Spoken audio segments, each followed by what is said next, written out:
Sure. Hello. Hi everyone. Hi. It's been a minute. Has it been almost a year I've been here? Oh my god. Listen. Today you're gonna take a walk with me. Not down the beach, but down the memory lane. Right, because I have a lot of stuff for you. My name is Yewande, the host on the channel. Welcome to walk with me.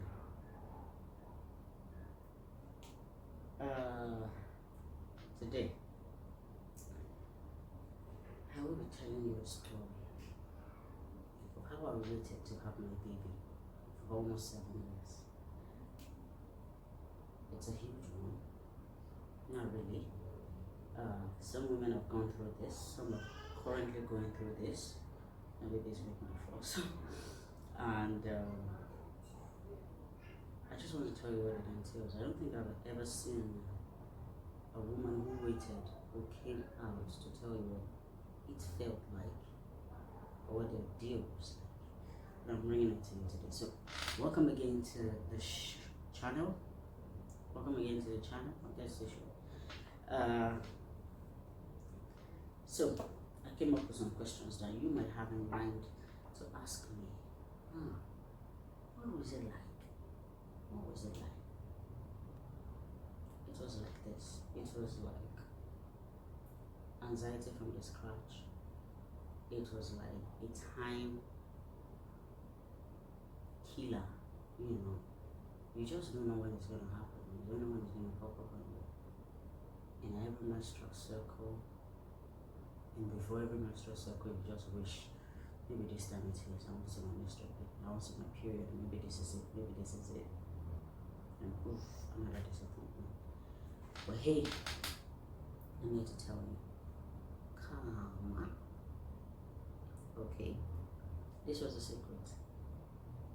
3 years I was miserable. 3 years in my marriage I was miserable. And 2 years, boy did I bowl. Yes, I bowled. While people were thinking, oh, she must be miserable right now. Can't believe they don't have a baby yet. Blah blah blah blah blah. Seriously, my husband was a boy. Like, we're not thinking about it for 1 minute. Well, him, the 90% me, I was boiling. 10% I was just, the time factor would just pop up on me once in a while. I pray about it and then I'm good. So let's get to the questions. What was waiting for 5 years like? So the 3 years of misery, right? Right from the wedding, I began to feel a sense of anxiety a little bit, because from there people already were just talking about, oh, you're going to have twins, oh, the first is going to be a boy, it's going to be a girl, oh, it's going to be a competition between you and your husband. If it's a boy, your husband wins. If it's a girl, you win. You know, blah blah blah, like that. And they start calling to check in on you. Hope you're good. Hope you're okay. Blah blah blah. Very few months, yeah, after my wedding, the questions started coming. Okay. From well wishers, let us put it that way. It was crazy. I had meltdowns, I had depressions, you know. I was just trying as much as possible to fill, my mind with activities and everything, but it was just not working. It was telling on me, telling. So, the first 3 years were crazy. So the very first thing I was able to, I think I could do was, pray. And but I'll tell you something from the jump. The conception was totally spiritual. Okay, it was a spiritual journey for me. I did not. There was nothing scientific. There was nothing, When I'm talking about spiritual journey, I'm talking about an individual walk with God. Okay, just an individual walk with God. So the very first thing I was doing was praying. So I was crying to God, God, please, I don't want to feel this shame.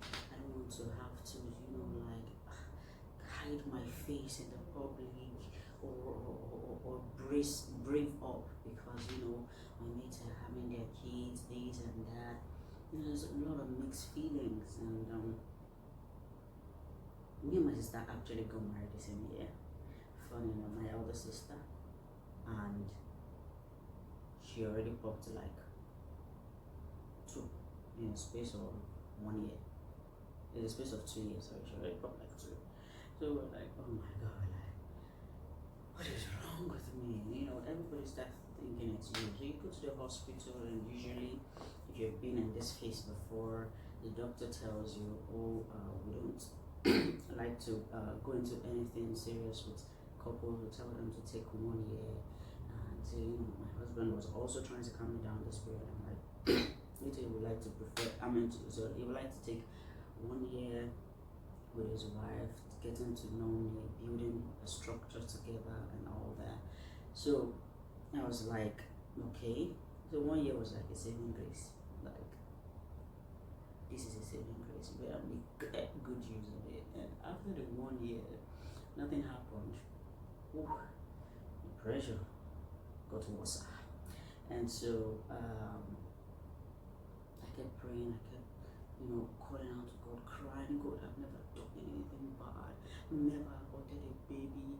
I've never even supported anyone aborting a baby. I said, Lord, please, let my good works concern your children. Let my good works in life, let it speak for me, blah, blah, blah. And until the very third year, when I had to ask myself the question, I think the second year, I had to, on the third year, I asked myself the question. It's like, okay, because I had mixed feelings. I'm not ready to be a mother. Okay, I was not ready.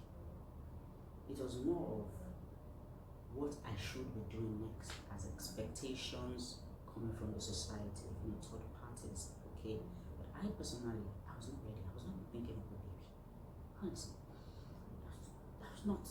So it happened. I asked myself the question: am I trying to have a baby because I want one, or because people expect me to have one? Interesting.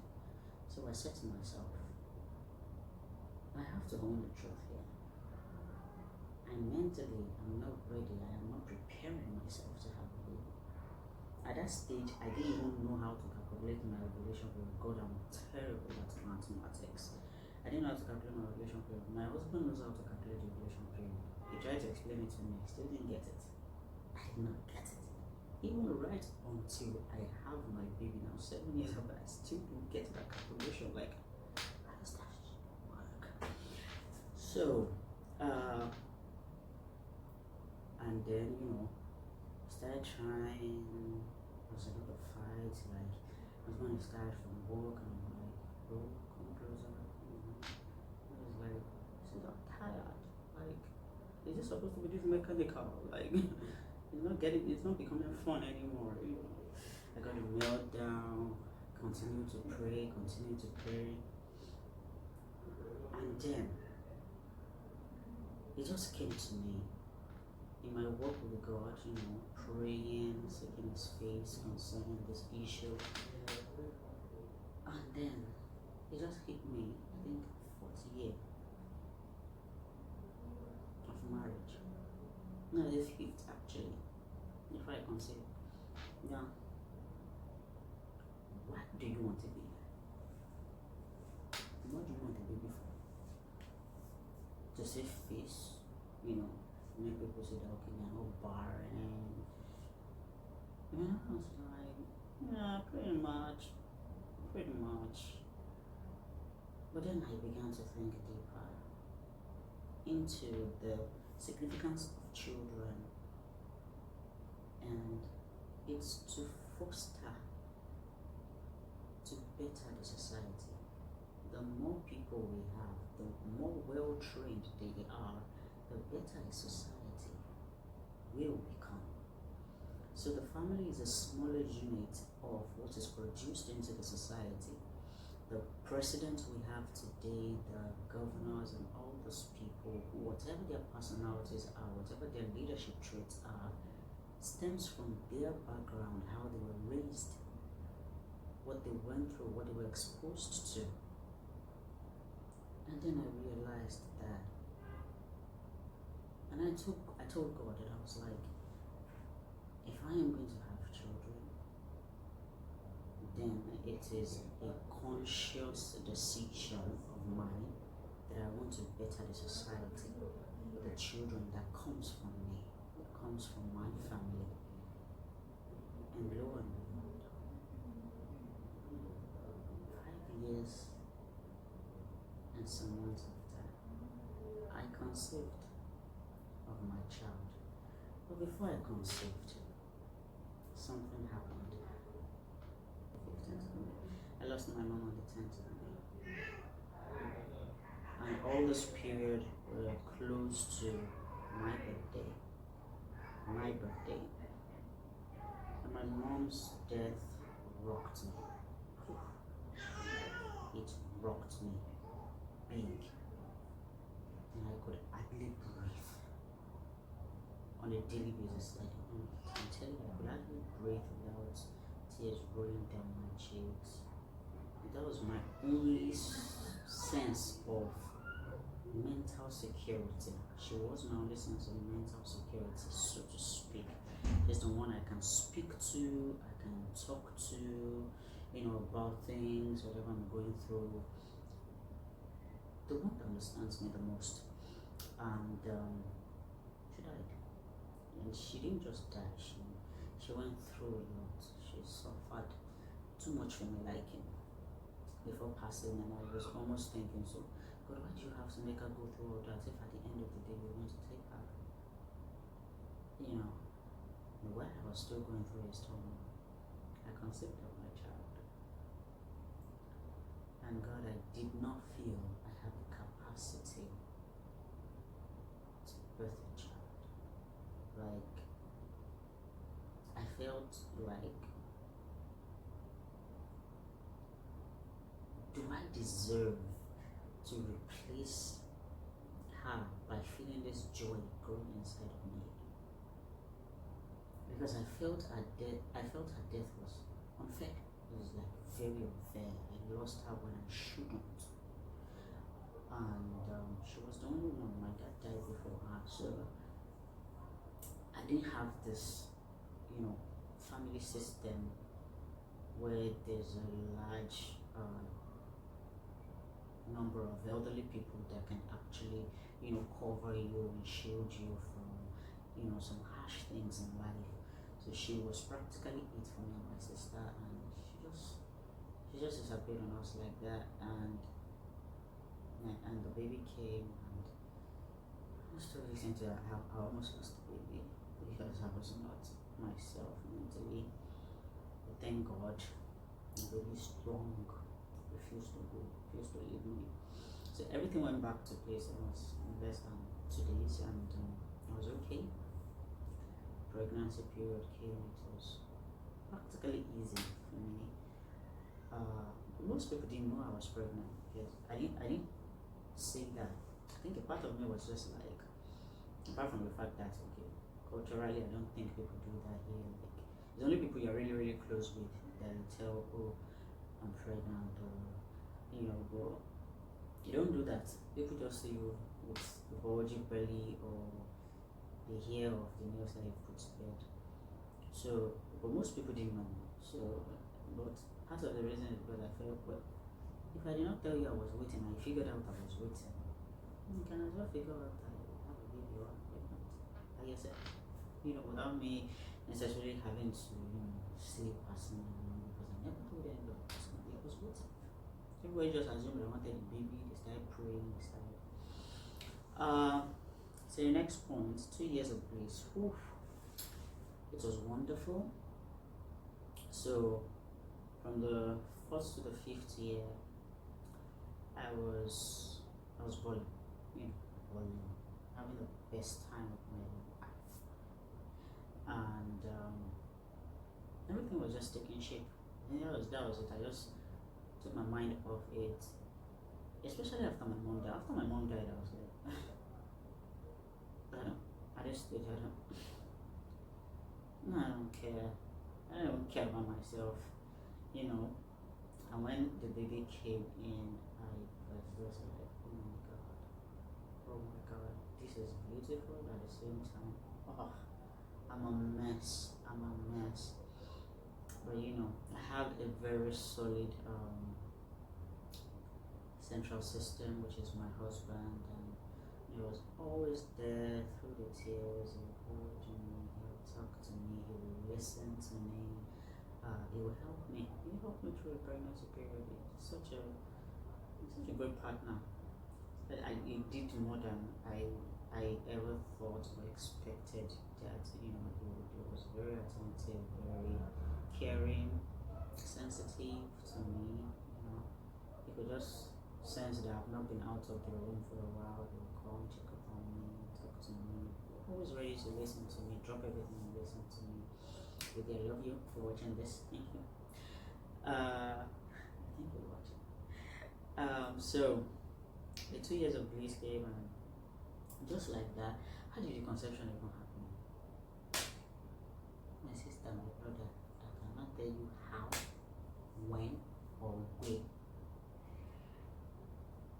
I did not change my diet. None of us did. Between me and my husband, none of us did, because I cook his meals. We are not on any medication. We did not do any medical procedure. Nothing changed. I was just working out one evening, and I just realized I missed my period. It's so unlike me to miss my period for like a week. So I was like, I missed this period for like a week. Maybe tomorrow I'll just go and check in with the doctor to know I'm okay. It has never happened to me. There was a little bit of panic there. I hope I'm okay. So I just jokingly said to myself, I was like, what if I'm pregnant already? That kind of joke that just pops up in your head. And I went to the bathroom to shower, and then I was like, okay, let me just take a pee test, and just to be sure that I'm not pregnant before I go to the doctor's office, so that they don't just pump me with drugs. Nigerian hospitals, Jesus. Nigerian hospitals are English. Anyway, so I sat down on the toilet seat. I peed on the stick. I looked at the stick for it to change color. It changed color and 2 lines came. I have never seen 2 lines in my life. Not another person's. Okay, I have seen it, but on TV. Real life. My 2 eyes have never seen 2 lines on plastic. Real life. It was me there on the toilet seat doing reality TV show. I opened my mouth and closed it. I sat back, I said, am I hallucinating? Is it what I thought earlier that's happening? I was like, okay, you know what? I'm not going to talk to anybody about this, not even my husband. Let me go and keep this stick till tomorrow morning. So I slept. The following day, I woke up very early. I'm not the one person, trust me. I woke up very early to go check. This time I even almost messed the stick up. I think I peed way above where I'm supposed to even pee. And it's just sticking back with 2 lines. I was like, okay, wait. 2 times in a row, something's happening here. I wanted to tell my sister something. I want to keep this to myself for a while.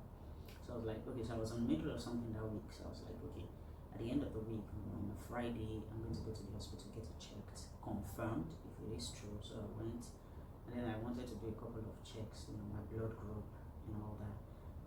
And then I did that, and then I told them, see, the pregnancy test is a priority. I must live here with that test today. So okay, I realized the laboratory technical person came, and then I was like, oh, congratulations, you're pregnant. Oof. The blush wanted to come to my face. I was like, okay, this is it. This is it. This is it. That's happened. So I was sitting on it. I didn't want to tell my husband until like after 2 weeks.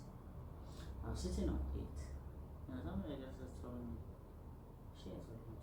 I shared with my husband. And that particular scene was another scene. He held me. A beautiful scene. He was shocked as well. It was wonderful. And then we started to grow. And voila, here we are. I have a baby. Third parties, advices and opinions. No. When the tough was going and the going was getting to. Third parties. If I'm not even making this video for anybody, I'm making this video for people who are around the person waiting. You have to be more sensitive. In my period, in my own time, I had to cut myself off. Some people, I had to separate myself, talk less to some people, because I feel like if we talk more, they will bring up conversations that will stir me in that direction. So I kind of always keep them in platonic conversation and we don't go, too deep on those things. And I couldn't explain to them this was the reason why I was cutting off from you, but I just had to do that for my own peace of mind, for my own sanity. There were people who came to me and said their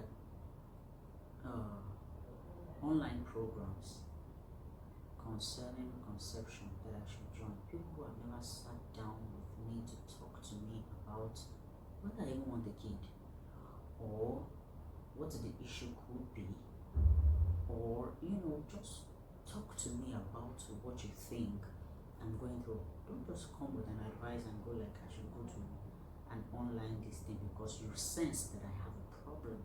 It might actually not be a problem. What if I'm on a medication? What if I have a situation where medically I've been advised not to take in for some years? Those things happen. You have to be exposed. You have to know the situation around what you think that person is going through. Okay? So instead of just coming and be like, oh, join an online program, you don't know anything about this person. How close are you with this person to make such an advice? Now please, wait.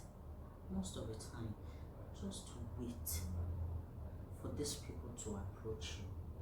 Because while I was waiting, I had people I was talking to. Okay, I was not talking to everybody, despite the fact that everybody wanted to have an opinion or advise me. I didn't have that sense of security with everybody. Only few, maybe one or two. Okay, so they don't want to talk to everybody about it. So my advice is, if they approach you to ask you questions about it, talk to them about it. If not, believe me, these people are thinking about it every day already. Every day. And when you come with your advice and your opinion, it makes it look as if they are just sitting on their ass and not doing anything. You think they're not praying? You think they're not seeing a doctor? You're joking if you think so. If you have never waited and you know somebody waiting, believe me, you have to be more sensitive. You have to be more sensitive. It is important because the little things you say, the little things you do can send them into a state of depression or anxiety or mental disorder. And you are not helping that situation at all. You are pushing the days back for them, if anything. Okay, so please be sensitive. I'm not angry with people that send some harsh things to me. Third parties, some said harsh things. There was someone that came to me and was like, she knows for sure I'm the one that is not having a baby, but because based on my husband, she knows that left to him, he would have wanted a baby. I'm the one holding on. There are some who have told me that I'm saying that I'll take my time. When I'm ready, I'll have the baby. Do I want to go to the market and buy the baby? Harsh, silly things were said to me. You have to be more careful. Just because you feel that you have an opinion and advice, and you have a sharp mouth, you can say whatever. Believe me, there's a lot at stake. There's a lot at stake. Third parties, please stop mounting the pressure. If they want to talk to you, they will approach you. Third parties prayed to my face. Please stop praying to people waiting. Stop praying to their faces. If you are not a pastor, a man of God, stop praying to their faces. Some people came to me and said, I'm agitated because I don't have a child. Sometimes when people who don't have children, sometimes they get agitated. I'm telling you, harsh, stupid things were said to me. But I will cry it out if I have to. Okay, go to my silent places, cry, and get better, feel better, talk to my husband about it. Sometimes I don't. So please, if they want you to pray for them, they will ask you to pray for them. I know men of God that I know a man of God I approached and he said, please sir, pray for me.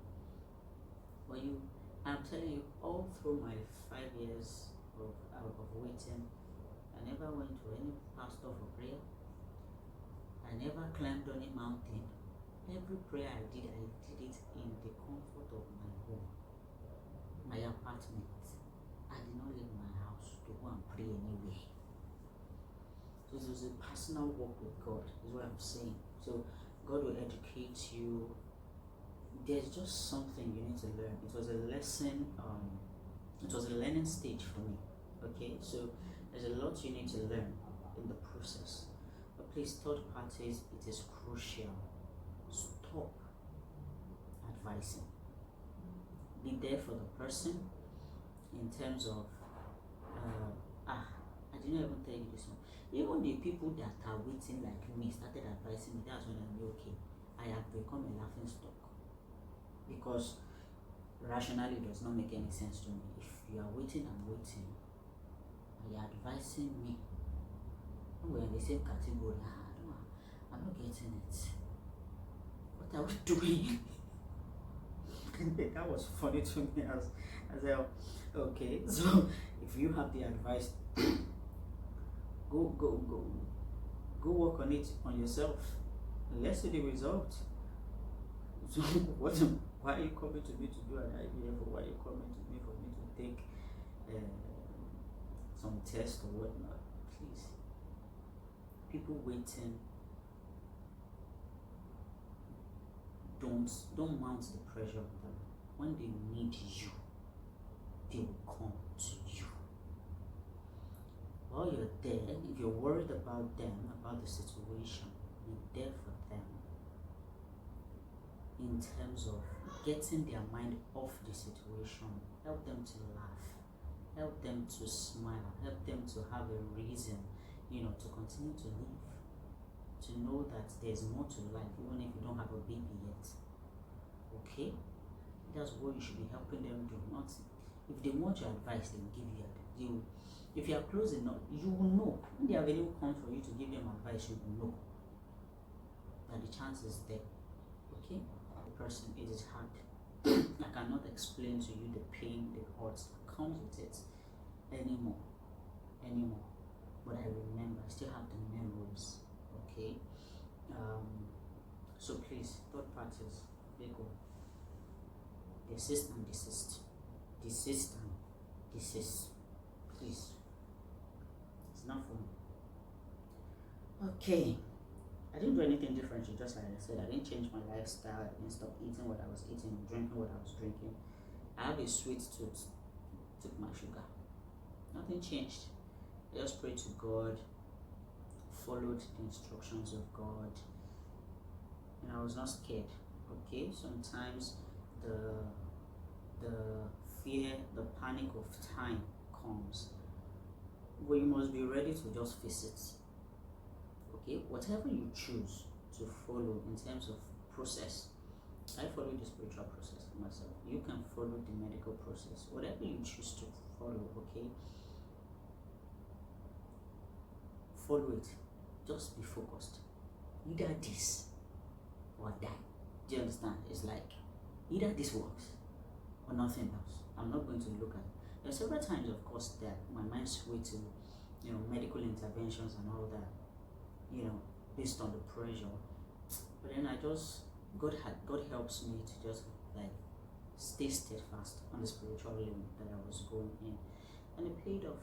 Spiritual lane paid off for me. You have in spiritual lane, you have to be enduring. You have to be a listener. Okay, you have to have a deep personal working conversations with God in prayer. Wait for feedbacks in prayer. You will dream dreams, you will get visions. Pay attention to them.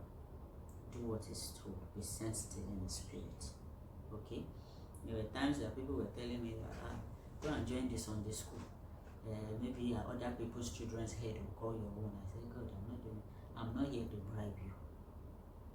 If I want to join Sunday school, it's because I want to join Sunday school to give glory to your name, to do something in the vineyard of God, not because I'm waiting for a baby and I feel like, oh, let me join Sunday school and say maybe God will bless me with a baby. Are you saying God is dumb? He's not dumb. Okay? You can't. So what happens after you have a baby? You leave Sunday school. Let's stop treating God as if He does not have a brain, please. So it keeps improving. Pace yourself. Okay, for me, 2 years of spiritual work. Okay, after I had the understanding anyway, 2 years, but altogether 5 more. Okay, so pace yourself. Whatever you want to do, pace yourself. Daily, you begin to see the growth. Okay, and ask God for peace of mind, because there was a time I just had to tell God when God was telling me it's going to come. Okay, but it's up to me when, how, and where. And so I told God, see, it's going to come from you. All this pressure I'm feeling from outside, I don't want to feel them anymore. I want peace of mind. When you're ready to do it, I'll be here to receive it. And so for 2 years, I had peace of mind. My mind was not troubled over the fruit of the womb or anything. My mind was not troubled. If I feel any pang of fear or panic of time that I often have, I go to God in prayer, and my peace is restored.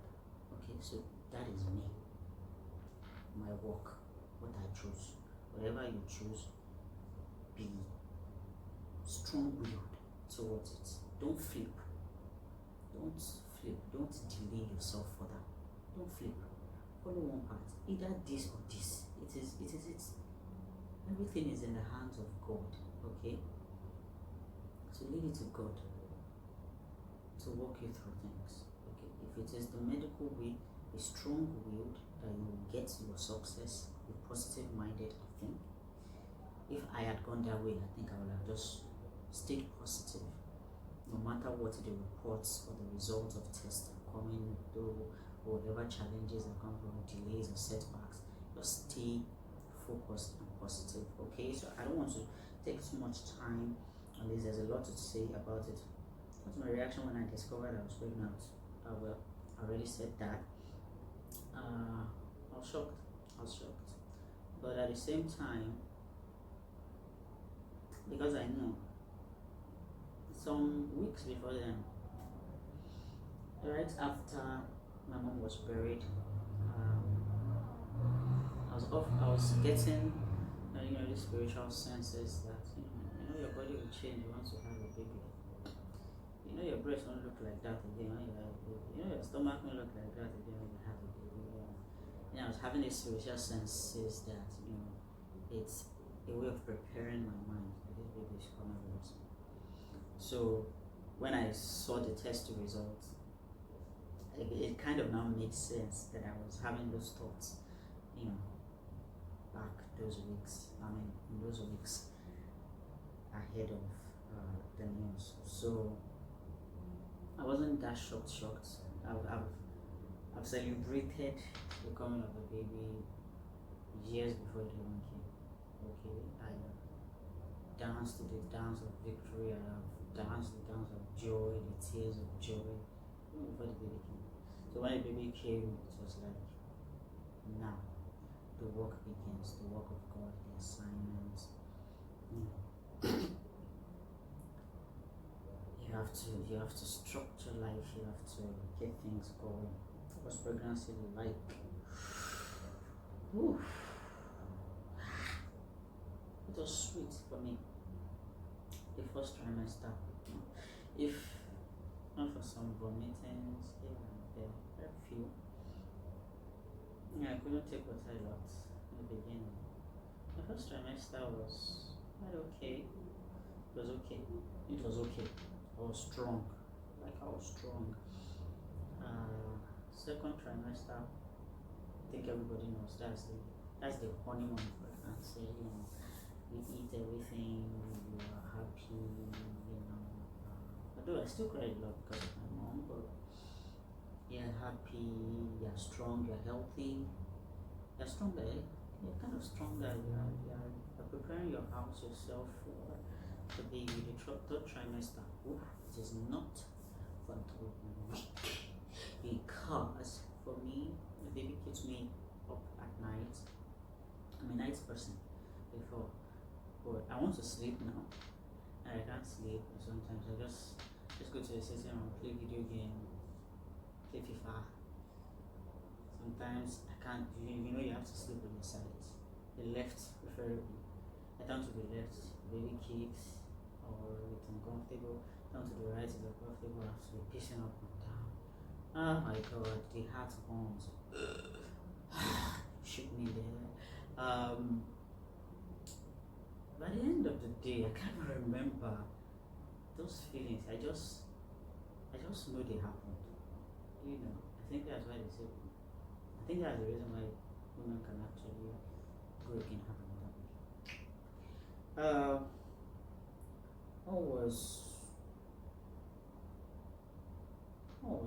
What did I write here?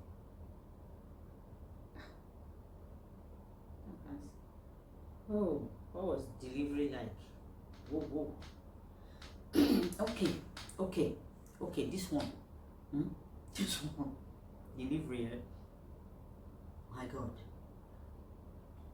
The beginning. You're safe. Before the active labor starts, life is good. You feel this is it. If this is what they say it is, then I can go through it. Active labor, I was lucky. I think I only had active labor for like 5 hours. Is it up to 5 hours? I think from 11 to 3. Anything about. I was lucky because it says some people have that active labor for this. And my doctor came in and then was like, oh, I'm going to put to bed by 6 a.m. So she's going to be around, because she stays around the place. And yes, please. I want to use this opportunity to thank Dr. Gladys for healing over. I got sent an angel. God, that woman. To have that kind of doctor in Nigeria, the condition Nigeria is medically, always ready to pick my call, with her things, attend to that. She put my matter for my head. I love her. I thank God for sending her to me. She was wonderful. So, Dr. Gladys Ehiomoba, for watching this, I'll definitely send you the link. If you're watching this, thank you very much. I just want to do a shout out to you there. So back to the active labor. I'm feeling the pain in my head. Please. I will tell you for a fact, there is no language in the world that can describe that feeling. You see, that active labor is a realm between life and death. Either you die or you survive it. There's no in between. Is it that you die or you survive it? Thank God for CS for some people. I had a vaginal birth, so thank God for CS for some people. But my God, no, I feel it. Like you can't even chest it. There's no pain you have ever had in your life that was up to that. I'll tell you for a fact. No pain in any human life is up to that. Okay. Well, once the baby pushes to the cervix, it just feels as if you want to take a shit, but not this time. The shit is not coming from the back. You know the pressure you feel when you want to shit. Maybe like you've been outside and then you feel so pressed. And then you're like, your waist. You're feeling it in your waist that you want to explode. And then you just hold yourself and like, oh my God, that feeling. Now imagine that feeling in front, like very close to the beginning of your vagina. No, not your vagina, the whole thing down there, okay, the top of it. So once the baby is pushing down, everything within your being is like, I want to push this thing out. Okay. The doctors were telling me I was 8 centimeters when I was feeling the sensation in the pelvic, on my cervix, and the doctor was like, the midwife was like, don't push it, you're just 8 centimeters. I was like, this baby wants to come out. I want to push, so they moved me to the bed. I'm supposed to have the baby, and believe me, the moment I knew the moment I pushed the head out, the baby's head out, there was a relief. And shortly after, the whole body came with it, whether they pulled him out or I don't know, but the whole body came and went out with the baby, and there was this instant relief, like instant. And then I just sighed, and he showed me the baby. They were cleaning up, I didn't even feel any pain. Like, I didn't even feel. So that was it. Okay, it's like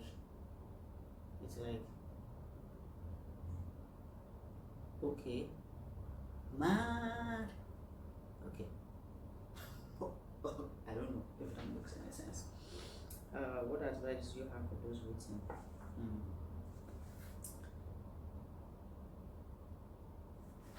My advice for you is,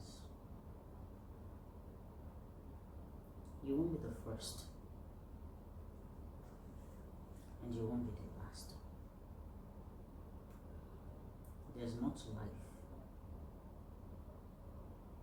than you waiting to be a mother. Enjoy your moments. Some moments will be harsh. Some moments you'll cry. There was a time I was telling God, I was like, the thought just came to my mind, like, if I die now, I'll save face. Nobody will remember again. If I die now, it's a good time to die now. You just be like, she married 3 years ago, she had not even given birth before she died. This thoughts came to me once or twice. That was a cowardly thing. Enjoy your moments. Be true to your feelings. I think there's something I learned in this journey. Tell yourself the truth.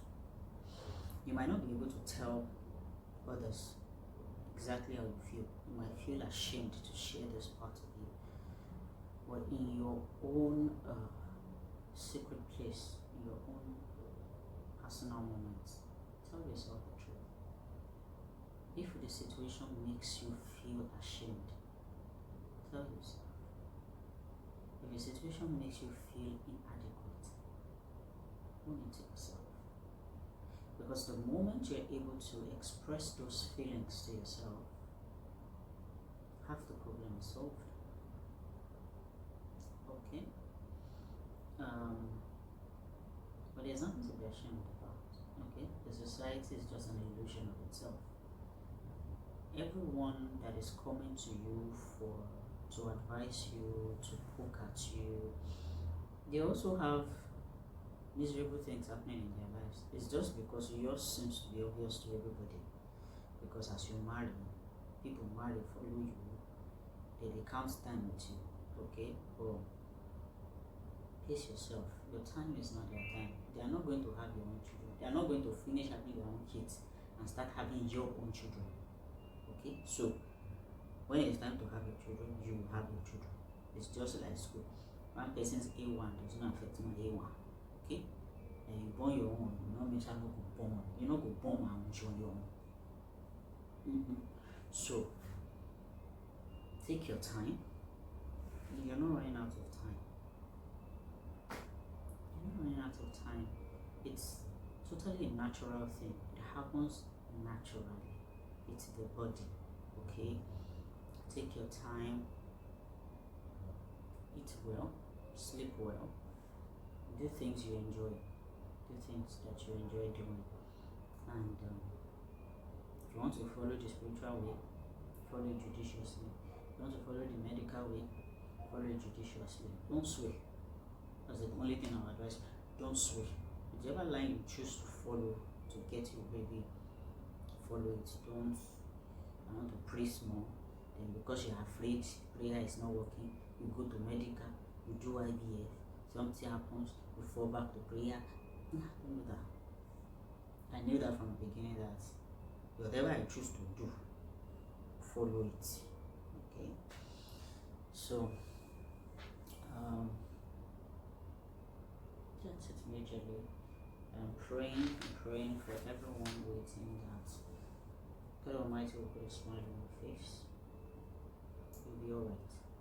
Everything will be okay. Just as I'm telling my story, you tell your own. At least you know in your mind. Okay? You'll be fine. You'll be fine. I have no doubt about it. It is never too late. I am telling you for free. Not because my own period was reasonably short, some people wait more years, okay? But I'm telling you that if you focus on the path you want to take, it's a short term. It's a short, because the more you go in that path, the more you know, the more you learn, the more you're exposed to, and the more you understand. So you quickly get there. Not like if you're swaying, you're distracting yourself, you're going in circles, it will take a lot of time. It might be. But people have different journeys, okay? Sometimes God makes you go through something, but I believe that if you're doing what you're supposed to do, doing the right things, you'll get there in no time. Okay, just focus on yourself, focus on your decisions, and follow them. Alright, thank you very much. I was not planning to make this thing long. Thank you very much for listening. Thank you very much for all the congratulation messages, congratulatory messages. Thank you for the gifts, cash gifts, everybody that came through to the house. Thank you very much. Some of you thank you. For those that have been praying for me in their secret place, that I don't know, share with you. For those that they're not taking anything good and come out of this, I also thank you. God so much. It's part of the reason that prayer was answered. To give glory to the name of God. And part of the reason why I'm actually doing this is for people to know that this baby was still a miracle baby, conceived without knowing how. My baby was born a few days from my birthday. My mom died a few days from my birthday. So it's roughly like the day after my mom died that I had the baby. So everything was just perfect timing by God. Business, all the job. I have a healthy baby. Thank you very much. I hope you enjoyed this. I hope you were able to learn a thing or two. Third parties, you know somebody with sensitive. Bless everybody. See you around.